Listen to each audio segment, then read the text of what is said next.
Unë gjykoj që fëmijët sot shumë pak flasin në prindët e tyre.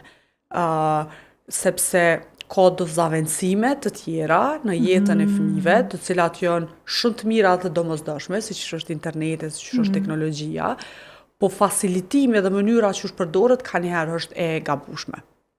Edhe e kuptoj pse prindërit e bëjnë këto, se janë shumë të ngarkuar dhe i kanë edhe ata çështjet e tyre që lidhen shumë shpesh edhe me shëndetin mendor, për shkak të presionit të ngarkesave që i kanë, po mandej pasoja të ishe të fëmijët, sepse e ki mandej një fëmijë që i ka 11 vjet, 13 vjet, 14 vjet, edhe s'do në shku shkollë, ose s'ka shok e shoqe, ose si pëlqen qysh po doket, ose ngacmohet për mënyrën qysh s'po doket. Me thonë janë krejt çto të tjerat mandej që lidhen me qatë kontekstin ku zhvillohet. Kështu që për me e përmbyll, është që ajo marrëdhënia emocionale, fëmijët nuk duhet m'ju tut prindve.